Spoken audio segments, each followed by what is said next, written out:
There we go. Okay. Right, we are now recording. I'd like to welcome Tig, who is going to present on something that we've heard like little snippets of for quite a while now, which is this project on AI in summative assessment. So I will pass over. Well, hello, my friends, and a very good afternoon to you. This is Tig here coming at you live and direct from Northumbria University in Newcastle, and I'm representing a group of people this evening, some of whom were able to attend and some who were not able to attend, to take it out of the garage for the first time, some of the really original and interesting findings that we have to quite a large-scale research project and the first collaborative research effort from a subgroup within ALT, which we're calling AI for Marketing Research Group, but within ALT. So I'm very excited to share some preliminary findings with you today. We hope that this will all be published in high quality and reputable academic journals in due course. But for now, we'd like to share some initial stuff with you. So as I said, I can't take credit for any of this, though I am taking the lead with the presentation today. You can see the names on this slide of everyone who's involved. And you might be saying, wow, that's an impressive team of people. Yes, you're exactly right. We've got educators, education technologists, support staff, and people working outside of universities, both in the UK and internationally, involved in this group. If you're thinking, hey, I think I could contribute to this work, please get in touch with me. Happy to consider your request, or even if you'd like to join some of our conversations that we're having about AI for marketing, we'd love to have additional input and insights based on your experience. So as you can see, range of universities involved in this research.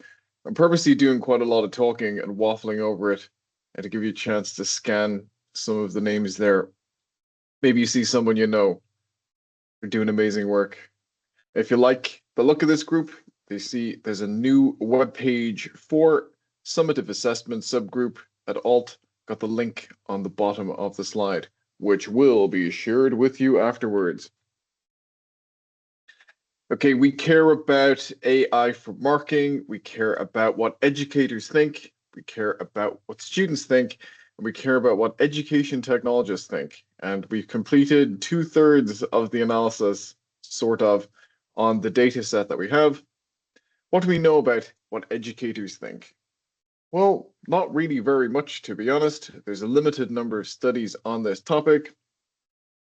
If you know more about how AI works, if you got the technical skills and proficiency, do you distrust AI for marking more? Are you more skeptical of it? Unknown. What about complex submissions made by students? So long form writing. Can AI really grade those and provide an accurate mark and high quality feedback? What do educators think? Unknown. And well, when it comes to ethics, professional judgment, and job security, what do educators think? And you see we've got a range of sources there, including that Ofqual report from earlier this year. They failed to answer some of the questions that this group hopes to in the context of educators. What about students? Well, we know even less, to be honest, when it comes to topics like ethics, trust. We don't know very much. A recent-ish piece of research from University College London described students' views of AI being used for marketing as uncharted waters. So yeah, pretty much true in 2025 and 6, uncharted waters. So we hope to contribute to discourse on this important topic. Well, here's a little preview of what students think. They think it's inevitable that AI is going to be some part of marketing in the future. So we want to make sure that we do it right and in a way that listens to students' views on this topic. But more coming on that as we proceed with this presentation. So I said that we've got a big data set. Yes, it's true. As a group, we designed and ran a survey questionnaire. It opened on the 12th of May, 2025. We closed it on the 30th of November, 2025. And we got responses from students 577 student responses, in fact, of which we care about only 549 because those responses are from the UK. We got 532 educator responses in total. I can't remember the total number of educator responses in the UK, but we're not considering those as part of the presentation today. We only care about the first 330.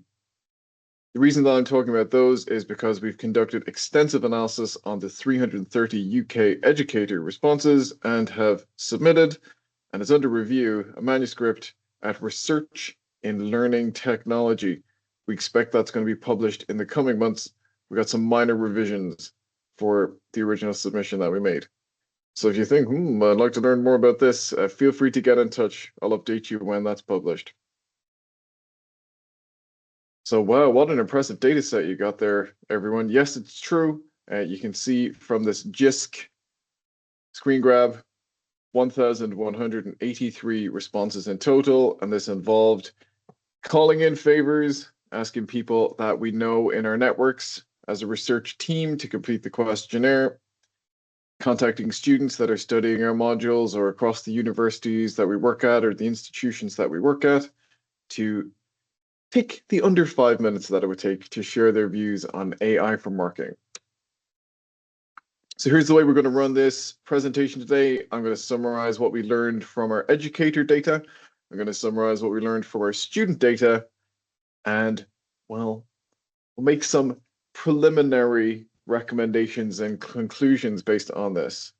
We hope that this is all going to be published in academic journals in the future, but for now, here's where we're at. Okay, fantastic. So the 330 educator data set, you get an idea of who the participants are. Maybe you think, hey, that's me. You can see the majority of respondents were in the 40 to 49 year age range. That's not me. Geographic location, mostly from England. Gender, mostly female. And that's something that we've noticed across this research. The ladies love it. Yes, it's true. They want to complete survey questionnaires on AI for marketing. Most of the participants were experienced educators. We've given these a definition, just breaking it up between new to the profession to much further advanced in their careers. And what do you think of this? The educators preferred a hybrid approach for marking. 62.4% wanted a hybrid model where it's humans marking with AI assistance. Maybe this makes sense with what you were thinking. Marking's hard work. Marking's taking a lot of time.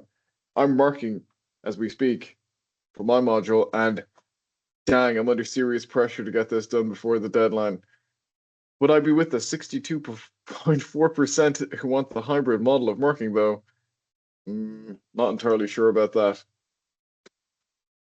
What I learned from the educator data is while our respondents reported having high levels of digital literacy, so for our questions, there were single item measures. They ran from 1 to 5, with 5 being the highest, of course, and 1 being the lowest. When it came to digital literacy, they were rating themselves on average 4.12 out of 5. So the mean is 3, indicating that they think they've got high digital literacy, high familiarity with tools like ChatGPT, Claude, and other chatbots and the like. The confidence with which they think AI systems could be used for marketing was very low, 2.28. So if you remember, the mean is 3, we're under the mean. So they're leaning, no, AI can't produce a fair result. We noticed in our data that male respondents reported having higher technical proficiency, but the lack of trust in AI's fairness was the same across all respondents. Now, we've got some interesting stuff coming out in the future about how men and women respondents to our survey questionnaire report on their technical proficiency and their use of AI outside of work. Some really interesting stuff, I promise you that. For the educator dataset, we had open text questions. And what I say to students when they're doing their undergraduate and postgraduate research projects is don't include open text questions in a survey questionnaire. If you want open text answers, just do interviews. But we couldn't resist throwing in a few open text questions as part of this survey questionnaire. And people didn't cut corners. People were writing long essay type responses on how they were feeling with regard to different questions. We got some interesting data from that. So it was worth breaking my own rules for once. The major themes relating to drivers of resistance was the resistance to AI marking that we identified. Well, you can see them on the screen. Is there anything more boring than somebody's reading while on a slide? No, there isn't. The first one we call dehumanization of education. So removing the person from this expert relationship between educators and students. The idea was that students would use AI produce work for university, that educators use AI to market, and what's the point of the whole thing after that? The second theme was about the erosion of trust and accountability, and this focused on data privacy and the worry that student submissions would be used to train models without consent. There was also some focus on we don't fully understand the technical mechanics of how AI works, and this takes away some transparency and accountability from there. So if a student comes along and says, I got 41% in this, can you explain my mark to me? That transparency would disappear versus if a human was marking a student submission. There was a focus on staff precarity and de-skilling. So this was to do with the commodification of higher education, job displacement, and reduced staff hours. These are the themes that came through. And educators were worried that their role would become redundant and it would make them worse writers and thinkers. Some respondents to the survey questionnaire said, marking students' work improves my abilities as a researcher and a writer, my intellectual skills, essentially. Got some implications for policy. We, based on our data, believe that technical training won't help with this trust gap. It's based on deep professional and ethical concerns. Over now to the student data. So the student data, we haven't submitted this to a journal yet. We're hoping to submit it before the end of this month. In the data set, we got 403 traditional students, 146 mature students. And yes, there are some interesting differences between these groups that we're not reporting on today.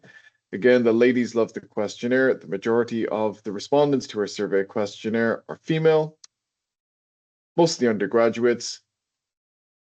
You can see there are 388 versus 103 postgraduate students, mostly from England, the same as the educator dataset.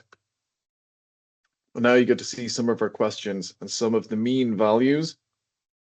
So as I said a little bit earlier, all the questions are on single measure items, and they go from 1 being low, 3 is the midpoint, and 5 is high for each of the questions. So for instance, with regard to, do these students use AI in their daily life, professional settings, or hobbies? You'll see this is below the mean. So the students aren't using AI outside of their studies, which is very interesting. They don't think their cultural or educational background plays an influence on their willingness to use AI.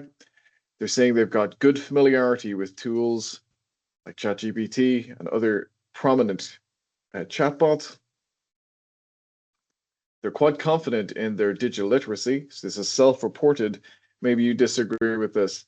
I think I would as well. With a mean of 3.95.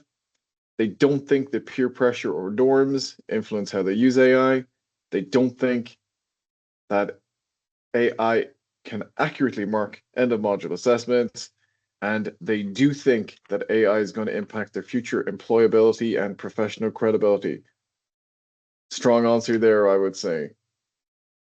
They think that AI is less reliable than a human when it comes to marking.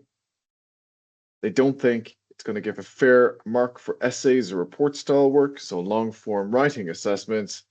And they think that AI is more or less going to be about the same amount of bias as a human marker. You can think what you want on that one. For qualitative comments, so more to do with the feedback than the marking, they think that this is below the mean, so not useful. And they got very low confidence in the privacy and security of data, even when assignments are being uploaded for marking to a university-approved AI system. So very interesting indeed. The way they shake down with preferences for blended marking, wholly human marked or wholly AI marked, the students want wholly human marked. You can see here 314 of the 549 students want wholly human marking. So it's interesting to see that there's a tension between what educators are looking for. Educators want that blended marking, students want wholly human marking. I wonder if this could be an issue in the future. From our quantitative findings, we can see that students have high confidence in their digital literacy, but low trust in AI marking and are rejecting AI marking. They want a person to mark their work. I'm going to pass over to Claudia now, who's going to talk about one of the questions that we included, which was, do you have any other comments? Yep, thank you very much. We looked at this data with Nurun, who's also on the call, but I'm going to discuss just one aspect of what we saw in the any other comments section. So as you can see, first of all, only about a fifth of the students took advantage of being able to say something in this additional question, this last question. And most of the respondents who chose to answer to add some of their comments were the younger lot, and more or less equal gender split. As you can see from the column, I don't need to read all the comments. There was some very strong language used, and we think that this is significant because, again, in the space where the students were free to add their thoughts without any structure or any specific guidance, quite a few of the students had really strong language to use, so, and very negative. So we had some positive attitudes, but they were few and not quite as strong. But we had, as you can see also from some words that I couldn't actually put in the slide, they are a lot of the students, quite a large number considering of the students, had very strong emotional, absolute and charged language that they wanted to communicate. And I think this is very relevant because, first of all, again, it shows how emotionally involved a good number of the students are in this debate. And also very strong emotions, I don't think are always useful when discussing education. They might be sometimes, but so there's definitely these echoes the idea of distrust and rejection, whether this is due to other factors, I guess there's more research to be done. But yeah, just wanted to highlight that when given the opportunity, quite a good number of the students wanted to use very strong language and wanted to make sure that in the survey was very clear that they had an opinion and it was not, they didn't mince words, let's say. So I think it would be really important to incorporate this point of view in the overall research. Thanks. Yes, thank you very much, and fascinating. As I was leaving Northumber University the other day, I saw a sticker on a lamppost that said, "Kill AI before it kills your brain." Also this year, I encountered my first student in the business school who refuses to use AI. And for my assessment, students use AI to write a research proposal that they mark and critique. So I had to come up with a creative way around that. So yes, well said, Claudia. There's definitely some student resistance to AI, and especially when it's high stakes stuff, like how their degree will be classified and the marks that they're going to earn. So I mentioned that we had some open text questions in a survey questionnaire, sort of breaking best practice rules for research, but it's okay. And we got some great data from that. From the student data set and these open text questions, I'm going to report on some of the qualitative findings. So students thought that AI integration was inevitable. I did hint at this one earlier in the presentation. They see universities as businesses, and as businesses, they want to cut costs. They believe that AI marking is going to be brought in as it's cheaper than using lecturers to mark. They didn't like the idea of that. They believe that human oversight is indispensable. So in cases where AI is being used for marking, there must be some human oversight as part of that. So yes, AI can help speed up the marking process, but it must be educators who are making the decisions on students' marks. Students wanted full transparency. I say within reason, but they wanted full transparency with regard to how AI is going to mark students' work. So thinking about where it's going to be uploaded, thinking about the ethics of where the tool is based and whether it's marking the whole thing or part of a submission. They wanted to know what was happening. I said within reason because that links up with another theme that we'll be talking about in just a moment's time. Students wanted the right to appeal. So say, for instance, a student gets a result. They say, I don't like this result. I think that the AI was too harsh on me for whatever reason. They want to be able to say, no, I want a human to mark my work. And other students were asking for opt-out. So if for a module, work was going to be marked by an AI, students wanted to be able to appeal that or opt out of that. So say, I don't want my work to be marked by a bot. I want my work to be marked by a flesh and blood human being. Students also highlighted academic hypocrisy. So they wanted everything to be disclosed about how AI was going to mark their work. They felt that if they're being transparent about how they're using AI in the development of their submissions for modules, that universities should be transparent with them about how AI is going to be used for marking. And they like this idea of a spirit of mutual disclosure between both educators and students. I'm just flashing these slides up for a moment, but I hope you can see at the bottom we've got an illustrative quotation from this thematic analysis. This student says, we cannot expect students to tell us about their AI use if educators do not declare theirs. So it's very important to be totally transparent, open, and honest about how AI is being used. Students felt, why am I paying so much for university when I'm not getting that human touch? So they think that if their work is not even being marked by a real person, what's the point of spending so much for an expert to have a look at it? And I mentioned earlier, students want to know everything, but not necessarily everything about how AI would be used to mark their work. Students also recognize that using AI for marking might open up a way for students to game the system. So putting in certain signifiers or markers in submissions to an AI marking tool could mean that some students are getting higher marks than they deserve. So looking for certain characteristics of the work, knowing exactly all the technical details of how the AI marking works could allow students to find a way around that. Students didn't like the idea of that either. So they wanted to know everything, but not everything. They felt it was fair to know almost everything with regard to how AI would provide a mark for their work. Students really cared about socioeconomic and environmental risks. There was lots of talk about the environmental impact of AI, the water use, the power use, the disposal of hardware, and things like that. There was talk about AI damaging the planet even more, and that jobs would be lost and displaced. And it was so nice to see students care so much about jobs of educators, more than you would think. Thank you so much for caring, you guys. So we're coming to the final part here, our preliminary conclusions and recommendations. I hope these were obvious from the previous slides that we went through.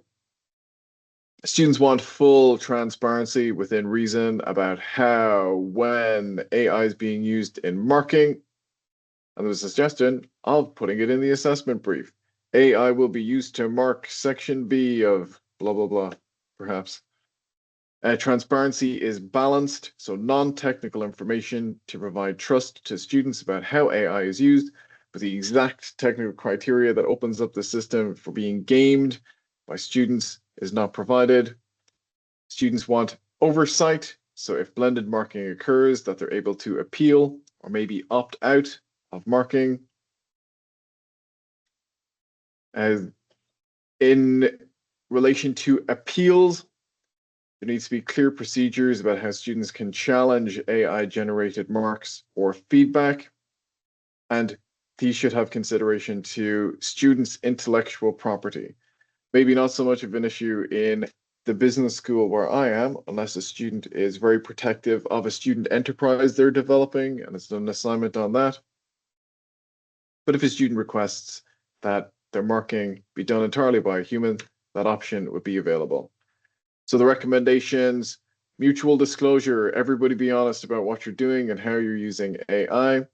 Acknowledge the ethical impacts of AI for marking, including data privacy and being open and honest about where, how data are stored. They're uploaded to AI marking tools that are being used by universities, and involving students in decision making. So thinking about how can we incorporate students as much as possible into decisions to use AI for marking tools in ways that show respect for them, and hopefully challenge that image of universities as big corporations introducing cost-cutting measures that are just going to negatively impact students and the people working for universities.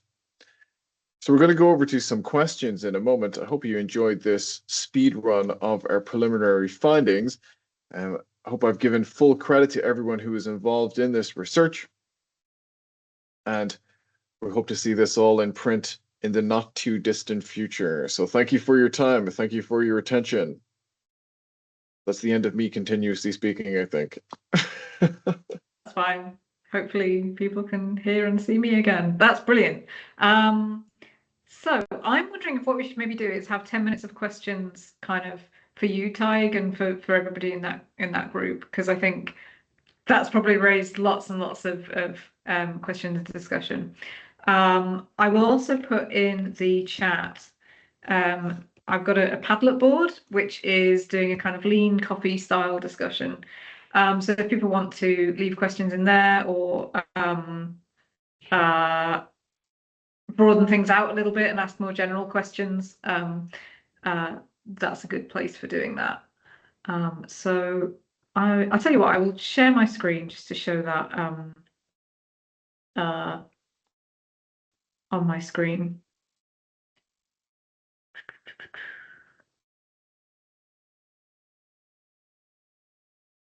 There we go. I also put a little section in there just in case people wanted to introduce themselves. But yeah, maybe while people are leaving responses in there, perhaps Tig, you would like to answer any questions. Oh, David, you've got your hand up. I got my hand up because there are some questions in the chat that Tig might have missed. I've tried to respond to some of them, but I don't know if anybody else in the group wants to speak up. I know Solani's here. I can see Nurun. Anybody else? Thank you very much. Okay, time for me to scroll the chat. Here we go. Emma Heron says, strong negative language. Yes, exactly right. There's a lot of negativity out there with regard to AI marking. Yes, and here's an interesting one from Steve Bentley. Yes, we asked about AI for marking mostly very generically in the intentional design of our survey questionnaire. We were hoping that someone would bring up tools like Feedback Fruits, Teachermatic, Grade, and the like as part of this. The awareness of tools of this nature seems to be very low indeed. So mostly when our respondents were talking about AI for marking, they're talking about the idea of uploading a rubric to a chatbot and getting an output that's a mark and some feedback on that submission. But you're right about that. As part of our future work, we're going to be exploring stuff to do with AI marking tools designed for that purpose. But you're exactly right about that.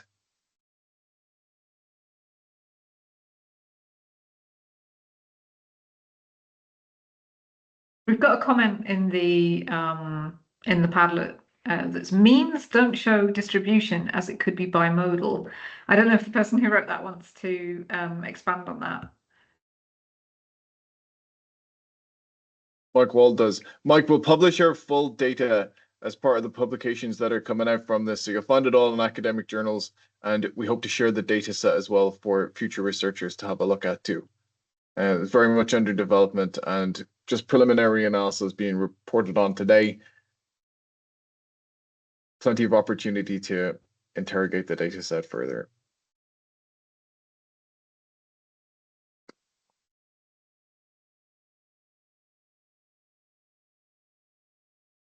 Okay, did you look at different implementations of AI beyond generative AI when assessing trust and confidence? We deliberately left definitions of AI open to our participants and gave them some options to open text responses to comment on what sorts of AI that they're talking about. Most of the respondents were talking about chatbot type tools and using those for marking.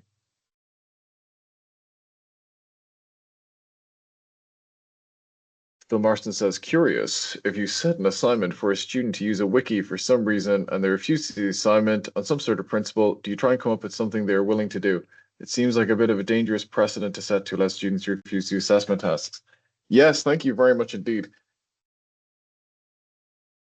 Because my module does two things. Number one, prepares students for their final year research module, and two, teaches them effective, critical, ethical, and responsible use of AI. I am sort of playing a bit of a dangerous game. I don't say to students, if you don't use AI, let me know, and I'll figure something out for you.